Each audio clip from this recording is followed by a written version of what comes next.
दोस्तों नमस्कार, मैं उपेंद्र यादव। दोस्तों आपका फेसबुक पेज पर आपका स्वागत है, क्योंकि ये मेरा पहला लाइव है। इससे पहले मैं फेसबुक आईडी पर आता था।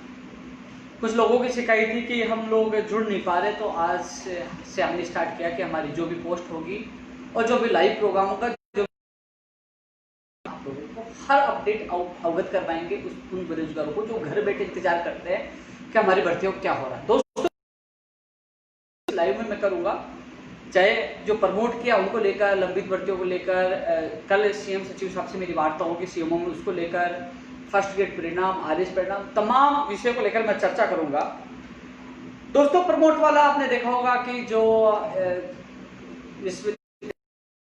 जितने विद्यार्थी उनके आप प्रमोट करने की घोषणा माननीय मुख्यमंत्री जी के द्वारा की गई, बहुत बहुत धन्यवाद। लेकिन उसके बाद सवाल उठने लगे, जो बीएसटीसी वाले थे, बीएड वाले थे, उनको भी प्रमोट किया जाए, वो सवाल भी उठ के सामने आ रहे। तमाम कई इश्यू है, उन पर भी मैं चर्चा करूंगा।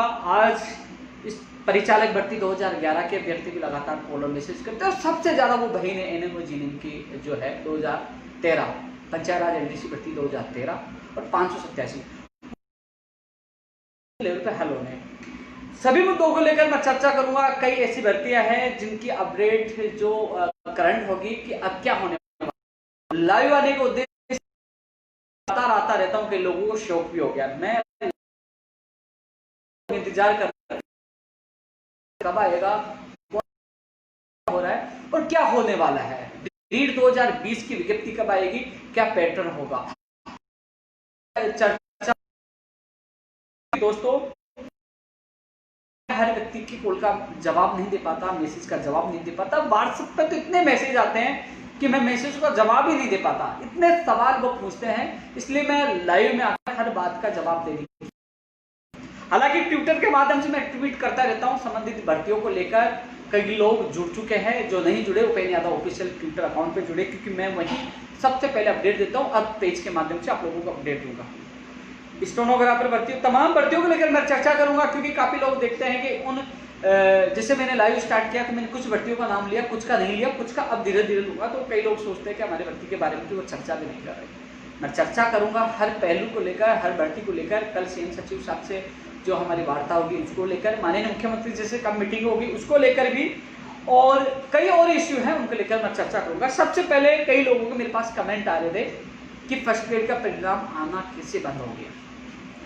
तो उन साथियों को कहना चाहूंगा, आप चिंतित तो हो गए कि कोर्ट का मामला नहीं उलझ गया या किसी कारणवश परिणाम क्यों नहीं आ रहा, रुकने का कारण क्या है। तो दोस्तों आज मैंने इस संबंध में बात की, संबंधित अधिकारियों से, सीएम सचिव साहब से बात की, क्योंकि लगातार, क्योंकि रोज कई लोग होते हैं, उपेंद्र यादव रोज कहता है सीएम सचिव से रोज बात होती है, तो उनको विश्वास नहीं है। तो एक आदमी कल आइए मेरे साथ सीएमओ में, चलिए मैं आपको मिलाऊंगा कैसे वार्ता होती है, क्योंकि भर्तियां अनेक है। बात रोज दिन में कई बार 2 बार भी हो जाती, कई बार रोज ही हो जाती, क्योंकि अलग अलग बेरोजगार महासंघ कार्यालय आते हैं, अलग अलग डेलीगेशन आते हैं। इस कोरोना महामारी में भी हमसे मिलकर उनकी समस्याओं को हल करवाने की कोशिश कर रहे हैं। मैं फर्स्ट ग्रेड की बात कर रहा था। तो दोस्तों फर्स्ट ग्रेड का परिणाम में देरी इसलिए हुई कि जो आरपीएससी का जो स्टाफ है वो आरएस भर्ती 2018 का परिणाम की तैयारी में जुट गया है। इस वजह से आपका परिणाम नहीं आ रहा, और आरएस भर्ती 2018 का परिणाम आज भी नहीं आएगा, क्योंकि दोस्तों कुछ लोग आपको भ्रमित कर रहे हैं कि जब काम पूरा हो जाता है तो पीछे से आके ये कहना कि हम आप लोगों में ये कर रहे हैं, केवल आपको भ्रमित कर रहे हैं। आपकी भर्ती कोर्ट में लंबी थी, लगातार आप संघर्ष कर रहे थे, तो हम आपके साथ थे। एडवोकेट जनरल साहब को करवाना हो, माननीय मुख्यमंत्री सचिव साहब से निवेदन करना हो, निवेदन करके आपकी भर्ती को कोर्ट से बाहर निकलवाना हो, हर जगह आपका साथ दिया।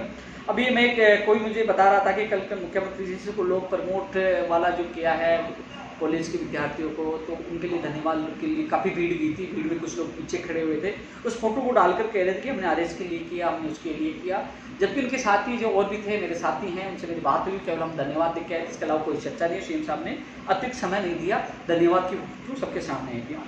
लेकिन वो हमेशा की तरह भ्रमित करना, बेवकूफ़ बनाना वो उनकी चाल है। लेकिन मैं आपको बता दूं, परिणाम आरएस भर्ती का कल देर रात तक या परसों तक परिणाम जारी होने की पूरी संभावना है। आरएस भर्ती 2018 का जो मुख्य परीक्षा का परिणाम को लेकर आरपीएससी से तैयारी हो गई है। फर्स्ट ग्रेड का परिणाम जो लगातार जारी हो रहे थे, जो स्टाफ एक ही, अलग स्टाफ नहीं आ सकता, वही स्टाफ आप इनके परिणाम में लग गया। इस वजह से फर्स्ट ग्रेड का परिणाम नहीं आ रहा, उनको देरी हुई है। लेकिन कल रात तक या परसों तक परिणाम आरएस का आ जाएगा, उसके बाद फर्स्ट ग्रेड के परिणाम आने फिर से शुरू हो जाएंगे, क्योंकि वो स्टाफ आरएस भर्ती 2018 के परिणाम में लग गया। इस कारण से आप लोगों को देरी हुई है। ये फर्स्ट ग्रेड आरएस के अभ्यर्थियों के लिए सूचना है कि आज परिणाम नहीं आएगा, कल देर रात तक या परसों तक ही आपके परिणाम आएगा। इसके बाद से फर्स्ट ग्रेड के भी परिणाम आएंगे।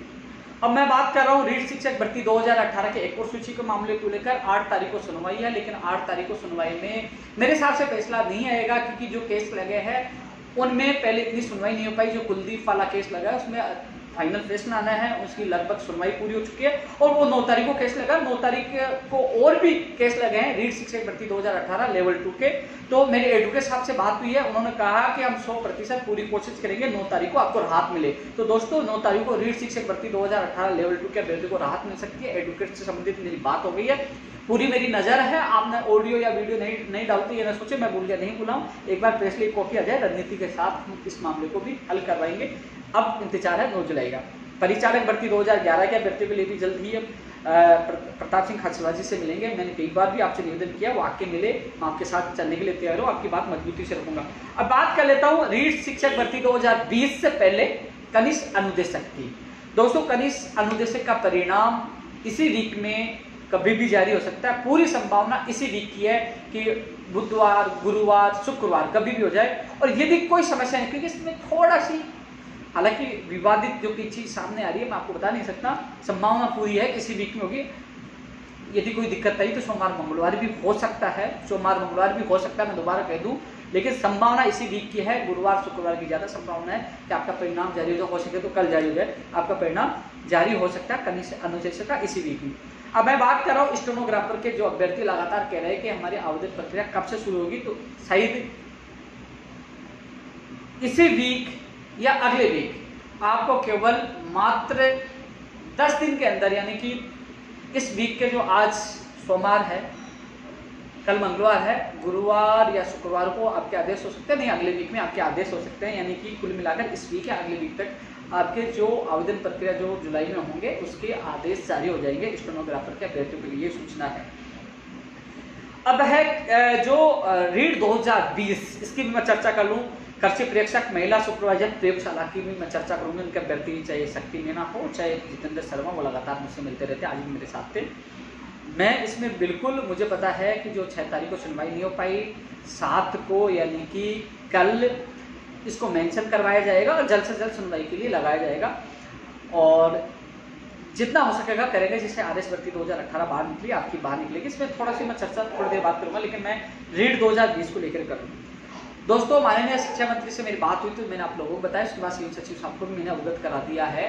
साफ मैंने कह दिया, चाहे आप फरवरी में करवाइए, आप जनवरी में करवाइए, आप मार्च में करवाइए, आप दिसंबर में करवाइए, आपको एग्जाम जब करवाना करवा, लेकिन कैलेंडर जारी होना चाहिए जिससे बेरोजगार तैयारी कर सके। और कल मेरी विशेष कई और भी मुद्दे हैं, लेकिन रीट वाला भी मुद्दा है। कल माननीय शिक्षा मुख्यमंत्री जी के संयुक्त सचिव साहब से मेरी सीएमओ मीटिंग है, मुझे कल का समय दिया गया है। कल एक बार फिर बात रखूंगा, क्योंकि शिक्षा मंत्री जी ने कहा था कि मामला माननीय मुख्यमंत्री जी की नज़र में है, वो वहीं से अंतिम फैसला हुआ है। तो माननीय मुख्यमंत्री जी के सारा मामला जो उनके माननीय मुख्यमंत्री के संयुक्त सचिव और स्पेशल सेक्रेटरी ये देखते हैं, उनके पास मामला है। तो कल उनसे मैं मुलाकात करूँ, स्पेशल रीट का बड़ी मजबूती से बात रखूंगा।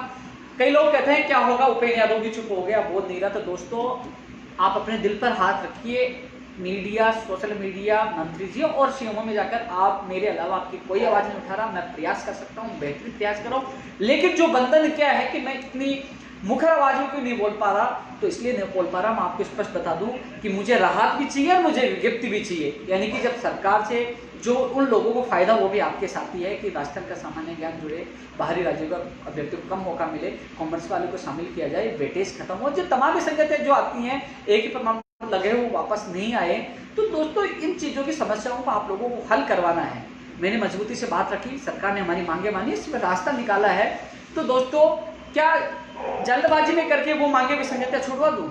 जब मुझे ये कहते हैं कि उपेंद्र जी आपकी हर बात मान रहे हैं, आपके छात्रों के लिए हम ये नियम बना रहे हैं जिसकी वजह से टाइम लग रहा है, पंचायत राज रूल्स में भी चेंज होगा, सारी चीज़ें होगी, तो आप एक तरफ से कह रहे हो कि इनमें विसंगतियां दूर और एक तरफ से कह रहे हो जल्द से जल्द विज्ञप्ति जारी हो, तो दोनों चीज़ें आपकी नहीं हो सकती है।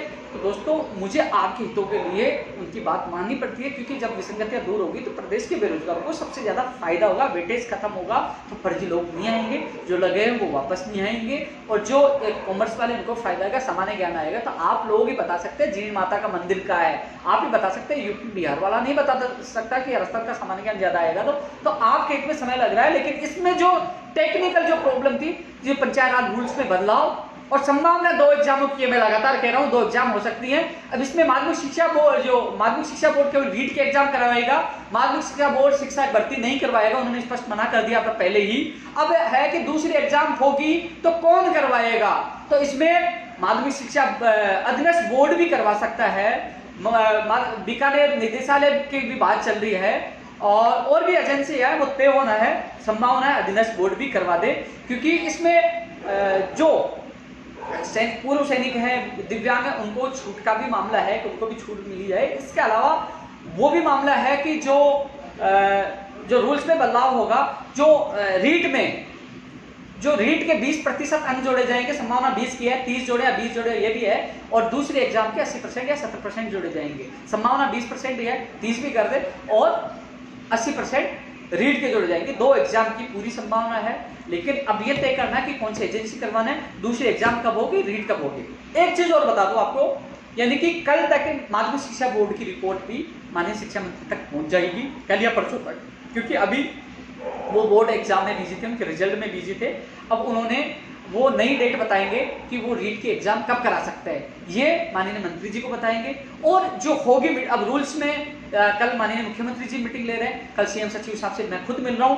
आप ये सोच रहे हैं कि उपेंद्र यादव आपकी आवाज नहीं उठा रहा, मैं मजबूती से आपकी बात रख रहा हूं। कल फिर मैं मिलने वाला हूं कि जल्द से जल्द हमें पता चले रीट की एग्जाम कब होगी, पैटर्न क्या होगा, 2 एग्जाम होगी तो दूसरी एग्जाम कब होगी, पैटर्न कब होगा, कौन एग्जाम करवाएगा। लेकिन एक बात मैंने मजबूती से रखी है, यदि 2 एग्जाम होती है, क्योंकि एक एग्जाम होती है तो मैं उसके खिलाफ नहीं कह रहा, कई लोग कह रहे हैं कि एक एग्जाम हो तो अच्छी बात है, लेकिन 2 एग्जाम भी होती है तो मैं एक चीज का विरोध कर रहा हूं कि जिला परिषद वाला जो नियम था ना कि अलग अलग जिला परिषद कट ऑफ, उसका विरोध है। हम चाहते हैं 2 एग्जाम होती है तो सरकार प्रदेश स्तरीय मेरिट बनाए, राजस्थान का सामान्य ज्ञान ज्यादा जोड़ा जाए, बाहरी राज्य के अभ्यर्थी कमाए, और इसके अलावा कॉमर्स वाले शामिल, जो तमाम विसंगतियां हमारी मांगे माने माननीय मुख्यमंत्री जी और शिक्षा मंत्री जी का बहुत बहुत आभार और धन्यवाद, जो कम से कम हमारी मांगे मान रहे हैं, जिससे प्रदेश के बेरोजगारों को फायदा हो।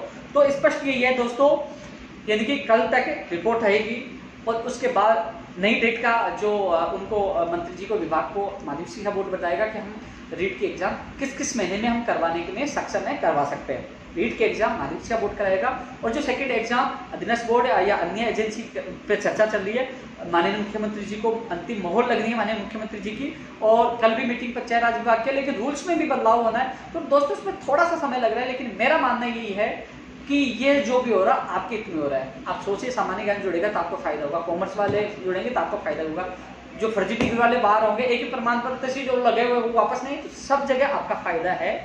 इसलिए थोड़ा सा संयम रखिए। कल मैं मजबूती से बात रखा हूं कि विद्यार्थी ये नहीं कह रहे कि आप फरवरी में एग्जाम करवाने लेट हो रही, वो कह रहे हैं कि हमें तो ये बताया जाए, फिक्स किया जाए कब एग्जाम होगी, कैलेंडर जारी किया जाए, रीट की कब होगी, दूसरी एग्जाम होगी तो उसकी कब होगी, क्या पैटर्न हो, वो बेरोजगारों को बताया जाए जिससे वो तैयारी कर सके। कल मैं मजबूती से आपकी बात रखूंगा। कई लोग कहेंगे कि बार बार वीडियो डाल के ये कर रहे हैं। दोस्तों मेरे अलावा आपकी बात कोई रखने वाला नहीं है। जब आपके साथ गलत होगा तो सड़क पे आने वाला भी उपेंद्र यादव होगा, आपकी आवाज उठाने वाला भी उपेंद्र यादव होगा। जब लट खाने की बात होती है तो उपेंद्र यादव लट खाता है, जेल भी उपेंद्र यादव जाता है, मिशन वही करता है, न रात को उठ के भगता हूँ न कुछ करता हूँ। आप लोगों के लिए 9 साल से संघर्ष करो, इसलिए थोड़ा सा संयम रखो। जो भी नियम बन रहे हैं आपके हित में बन रहे हैं, माननीय मुख्यमंत्री जी आपके हित में ही फैसला दे रहे हैं। ये रीट 2020 की कृषि परीक्षक महिला सुपरवाइजर और प्रयोगशाला सहायक के लिए उनके अभ्यर्थियों को बता दिया था, 6 तारीख को नहीं लगा। इसमें सरकार का रोल नहीं होता, न्यायालय का रोल होता है। और कल जो कोशिश ये रहेगी, एडवोकेट जनरल साहब जो सचिव साहब ने बताया था, एडवोकेट जनरल साहब कल मेंशन करवाएंगे। ये तो कहेंगे कि सर आज मामला सुन लो, लेकिन कल नहीं सुन पाए तो जल्द से जल्द सुनवाई की डेट लेकर आपके निस्तारण करवाने की कोशिश करेंगे। सबसे अच्छी बात यही है, मैं पुनः बार बार कहूँगा, माननीय कृषि मंत्री जी को भी धन्यवाद देना चाहूँगा, मैं मुख्यमंत्री जी को धन्यवाद देना चाहूँगा, एडवोकेट जनरल साहब को आपके केस में किया है, जिससे जब भी सुनवाई होगी कोशिश ये होगी कि इसी वीक में सुनवाई हो। कल मेंशन होगा, कल मैं आपको अपडेट दे दूंगा। मैं एडवोकेट के संपर्क में हूँ, लगातार बात कर रहा हूँ, कल सीएमओ में भी जा रहा हूँ, तो हर बात मैं मजबूती से रख रहा हूँ। आरएस वालों को जो फायदा मिला वैसे आपको भी फायदा मिलेगा, आपको खुशियाँ मिलेगी। इसलिए थोड़ा सा इंतजार करो, एडवोकेट जनरल साहब जब उतरेंगे तो आपकी भर्तियों से स्टे हट जाएगा। इतना मैं कह सकता हूँ, आपकी भर्तियाँ रद्द नहीं होंगी, आप लोगों को खुशियाँ मिलेंगी, किसी प्रकार से आपको चिंतित होने की आवश्यकता नहीं है। और एडवोकेट जनरल साहब यदि कल मेंशन करवाएंगे तो जल्दी आपको तारीख मिलेगी, कल आप लोगों को अपडेट दूंगा और जल्द ही आपको खुशखबरी मिलेगी। मैं पूरा 100% आप लोगों के लिए जी जान लगाकर मेहनत कर रहा हूँ। फायर जो ड्राइवर की भी कल जोधपुर में 75 नंबर पर सुनवाई है, विभाग ने जवाब दे दिया। विभाग की कॉपी मेरे पास थी, मैंने उन अभ्यर्थियों को भी बता दिया, उन लोगों को मैंने भेजा था, वो खुद देख के आए थे, उन्होंने मुझे कॉपी दी थी। जितना सहयोग मुझसे हो रहा है मैं कर रहा हूँ। भगवान चाहे तो कल फायर जो भर्ती 2015 193 पदों की इन अभ्यर्थियों को राहत मिल सकती है। पूरी कोशिश करें, पूरा साथ दे रहा हूँ, विश्वास है कल उन लोगों को न्याय मिलेगा। ऊर्जा विभाग की भर्तियों के लिए लगातार मेरे पास कॉल और मैसेज आ रहे हैं। उसमें जो बाहरी राज्यों में सेंटर दिए जाते हैं वो राज्य में दिए जाए, जो डिस्कॉम अलग अलग हैं उनमें सभी अभ्यर्थियों को मौका दिया जाए। तो दोस्तों, और जो 9000 पदों पे घोषणा की गई थी उन पे विज्ञप्तियां जारी हो, ITI वाले भी कह रहे हैं। तो मैं बहुत जल्द ऊर्जा जो मंत्री है उनसे मेरी मुलाकात होने वाली है, बहुत जल्द आप लोगों की मजबूती से बात रखने वाला हूँ। मेरी बात हो चुकी है, जल्दी मिलूंगा, जल्दी आपको सूचना दूंगा। कोशिश कर रहा हूँ कि आपकी जुलाई में आपकी कम से कम विज्ञप्तियां जारी हो, ये आप लोगों की अपडेट है। CM साहब से मिलने वाली बात दोस्तों रेस्पॉन्स पॉजिटिव मिला। CM साहब के OSD साहब से मेरी बात हुई थी, उन्होंने अभी MLA से उन लोगों से मिल रहे हैं, आपसे मिलेंगे। वो चाहते हैं आपसे विस्तार पूर्वक बात करें भर्तियों को लेकर। तो दोस्तों कोई बात नहीं, यदि विस्तार पूर्वक माननीय मुख्यमंत्री हमसे मिलते हैं, हमारी बात सुनते हैं तो हमारे लिए फायदा है, हम इंतजार करेंगे। पहले भी मुख्यमंत्री जी 3 मार्च को मिले थे, 15 मार्च को मिले थे और उससे पिछले साल 3 मार्च को मिले थे। तो माननीय मुख्यमंत्री से मुलाकात तो हो रही है, हमारी बात तो सुनना है। उन्होंने LDC भर्ती 2018 की कोरोना में ज्वाइनिंग दी है। 18 सेकंड ग्रेड के अभ्यर्थी नियुक्ति प्रक्रिया का आदेश जारी किया। RPC LDC 2013 का, यानी कि लगातार भर्तियों का प्रोसेस चालू है। आप यूपी, हरियाणा और महाराष्ट्र अन्य राज्य में देखिए भर्तियां रुक चुकी है। माननीय मुख्यमंत्री कम से कम संवेदनशील है, वो इंतजार हमें करना होगा, क्योंकि माननीय मुख्यमंत्री से मुलाकात होगी तो वो मेरी बहनें हैं। NMG ने 2013 की, 2013 50 LDC 587 सारे जो मुद्दे हैं वो माननीय मुख्यमंत्री के स्तर पे ही होने हैं। तो वो बात भी मैं मजबूती से रखूंगा, जैसे टाइम मिलेगा आप लोगों को मैं बताऊंगा। कोशिश करूंगा कि एक एक भर्ती को साथ में लेके जाऊं और माननीय मुख्यमंत्री जी के सामने मजबूती से बात रखूं। थोड़ा सा संयम मुझे रखें, मुझे भी कहा गया आप संयम रखो, आपको समय मिलेगा। तो दोस्तों संयम हमें रखना होगा, क्योंकि काम माननीय मुख्यमंत्री जी के द्वारा ही हमें करवाना है। वो अभी मुखिया अपना बेरोजगार संघ के लिए लोगों के लिए बात है, मुझे कई बार समय नहीं मिल पाता, वो तो पूरे राजस्थान को चलाने, कोरोना महामारी में लगातार केस बढ़ रहे हैं, अभी कई फेरबदल हुए, तो लगातार व्यस्त है। आज नहीं तो कल उनको समय मिलेगा, मेरे को मुलाकात का समय देंगे तो मैं मजबूती से आपकी बात रखूंगा। BST और B.Ed के अलावा जो मेरे नर्सिंग वाले के फोन आ रहे हैं उनको प्रमोटेड किया जाए, तो दोस्तों कल मैं CMO में उनकी बात भी रखूंगा। इससे संबंधित कई अधिकारी से बात हुई, बोले कि NCT की जो केंद्र की जो गाइडलाइन आएगी ना, उसी के बाद इन पे विचार होगा। वो क्या कहते हैं, B.Ed BSTC जो अभी हैं उनको प्रमोट करने का, उनके लिए क्या करते हैं, मैं कल CMO में जाऊंगा तो आपकी बात मजबूती से रखूंगा। नई कंप्यूटर शिक्षक भर्ती, स्कूल व्याख्याता भर्ती, कॉलेज लेक्चरर और college librarian, in college lecturer और कॉलेज लाइब्रेरियन की बात मैंने उच्च शिक्षा मंत्री गौर सिंह भाटी जी के सामने रखी थी, मैंने आपको अवगत करा दिया था। उसमें आरक्षण को लेकर कॉलेज लेक्चरर और स्कूल उसमें लाइब्रेरियन में वो अधिकारी मीटिंग का रास्ता खोलने का पूरा प्रयास करेंगे। उन्होंने विश्वास दिलाया था। स्कूल व्याख्याता वाला जो मैंने बता दिया था, DPC के बाद पदों की गणना होगी और उसके बाद आपकी वैकेंसी आएगी, लेकिन इसकी एग्जाम 2021 में हो पाएगी। कई लोग सोच रहे हैं 2020 में इसकी एग्जाम होगी, तो मैं बता दूं 2020 में स्कूल व्याख्याता भर्ती 2020 की एग्जाम नहीं होगी। RS भर्ती 2020 के लिए भी हम लगातार मांग करें, उसकी भी भर्ती निकाली जाए। कंप्यूटर शिक्षक भर्ती निकाली जाए, वो केडर के लिए शिक्षा मंत्री ने कहा था कि केडर का काम चला, केडर बनते ही इसकी विज्ञप्ति जारी करेंगे, उन्होंने कहा था। एनटीटी भर्ती का डेटा अभी तक आज की डेट में अधीनस्थ बोर्ड के पास नहीं आया, जिसकी वजह से लेट हो रहा है। TRA जूनियर अकाउंटेंट जो 124 जो लेखाकार की जो भर्ती थी दोस्तों, ये राजस्व विभाग में इसकी अभ्यर्थना है। कल मैं अजमेर संबंधित अधिकारी से कल मैं बात करूंगा, क्योंकि आज मैंने पता किया अधीनस्थ बोर्ड में वापस नहीं आई है। सूचना सहायक भर्ती 2018 की एक और सूची का मामला आज से कल में इसकी खबर भी छुपी थी, उनसे कल शाम को मुझसे बात भी की थी। मैं इनकी बात मजबूती से रखूंगा। कल CMO जाऊंगा तो आपका ज्ञापन मुझे आज चोमू के रहने वाले एक व्यक्ति मुझे देख के गया, तो मेरे पास ज्ञापन है कि मैं बात मजबूती से रखूंगा। इसके अलावा दोस्तों PTI भर्ती 2018 की सूची जारी हो, वो भी मैं बात रखूंगा। 587 वाले मामले में दोस्तों जो कार्य विभाग ने एक नोटिस जारी किया था अधीनस्थ बोर्ड को और ARD को, अधीनस्थ बोर्ड ने जवाब दे दिया जो पॉजिटिव है को देना। इस संबंध में कल मैं ललित कुमार जी से मिलूंगा। फाइनल पैसा हालांकि माननीय मुख्यमंत्री जी को लेना, लेकिन CM संक्षिप्त हिसाब से मिलूंगा तो 587 जिससे वो जवाब आए, उस पर कार्रवाई हो। लेकिन मुख्यमंत्री जी से इसका अंतिम निर्णय लेंगे। और जब भी मुलाकात होगी, मुझे पता आपका दर्द, मैं जानता हूँ, ट्वीट भी देखता हूँ, आपके मैसेज भी देखता हूँ, मेरे दिल में भी जगह है। मैं भी चाहता हूँ मेरी आप मुझे पॉजिटिव लेंगे, सकारात्मक लेंगे, वो अच्छा काम करेंगे। इसलिए मैं उनसे मिल रहा हूँ, उसके बाद ही आपसे मैं चर्चा करूंगा। राजस्थान पुलिस था रोहिताश कुमार यादव के नाम से याचिका भी लगाई थी। इस पे आज ही मैंने एडवोकेट इसके जो क्या करें, तो दोस्तों इसमें जल्द से जल्द सुनवाई करवाने की पूरी कोशिश करेंगे। अब 2 मिनट के लिए मैं कुछ भर्तियां रह गई थी, एक बार मैं उनका भी जवाब देने की कोशिश करूंगा। दोस्तों जो कई अपडेट आरएस की है, कई भर्तियों की जो अपडेट आपको ताजा मिली है कि किसका परिणाम कब आने वाला है। मैं कल सीएम सचिव साहब से भी, सीएमओ में मिलने जा रहा हूं, संयुक्त सचिव साहब से भी, आप लोगों के लिए, आपकी भर्तियों के लिए कल जा रहा हूं। कल का समय मिला, जब शिक्षा मंत्री जी से समय मांगा, आप लोगों को बताया, जब 1-2 दिन लेट हो गया तो आप कहने लगे, मुलाकात की, बात रखी, बात आगे बढ़ रही है। तो धीरे धीरे मैं मिल रहा हूँ, ऊर्जा मंत्री से मिलूंगा मैं जल्दी। तो हर विभाग के मंत्री से मिलने की कोशिश कर रहा हूँ, सीएम सचिव साहब से मिलने की कोशिश कर रहा हूँ, माननीय मुख्यमंत्री से कोशिश आप लोगों के। ऑफिस में आज भी कई डेलीगेशन आए थे, सब लोगों से मिल रहा हूँ।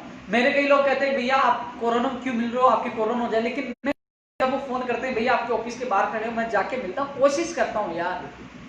मैं एमएलए नहीं हूँ, मैं एमपी नहीं हूँ, मैं नेता नहीं हूँ, फिर भी आप लोगों के लिए 24 घंटे तैयार रहता हूँ। सोचिए, आप उन लोगों को सोचिए, लेटर लिख दिया, लेटर लिखने से कुछ नहीं होगा कि हाँ मैंने लेटर लिख दिया, आप लोगों के लिए फेसबुक पर डाल दिया, फोटो खींच ली, पीछे नेताजी खड़े हो गए कि आपके साथ फोटो खींच दी कि आज वो अभ्यर्थी मिले, और केवल खुद की पब्लिसिटी कर रहे हैं और आपको झूठा आश्वासन दे रहे हैं। काम करना तो आपके साथ आए,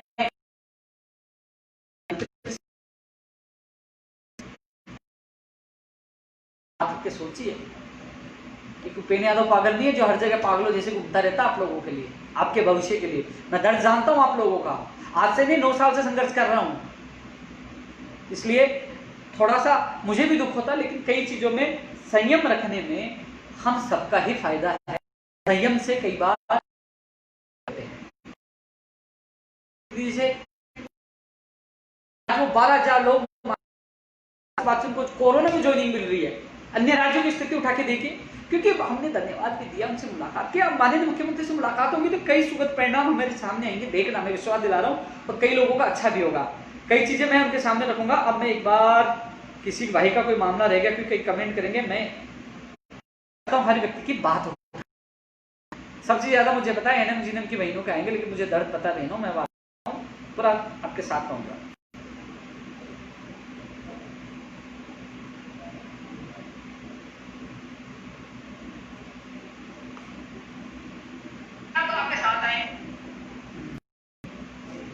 हाँ, आईएन का रिजल्ट दोस्तों, आईएन का रिजल्ट आरएस भर्ती 2018 का आ गया। आईएन परीक्षा का रिजल्ट को लेकर सीएम सचिव साहब के सामने मजबूती से आपकी बात रखूंगा कि आरएस का आ गया तो इसका भी आना चाहिए, उसका निष्पन्न हो गया, याद दिया।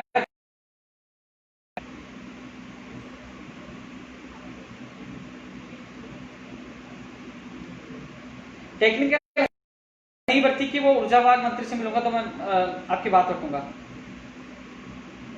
मैंने बोल दिया उसके लिए जो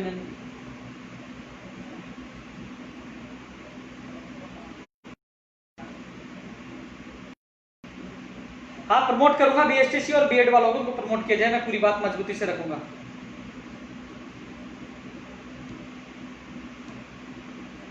दोस्तों वैसे कोशिश की है हर व्यक्ति के सवाल लेने की, शायद रिपीट वही हो रहे हैं।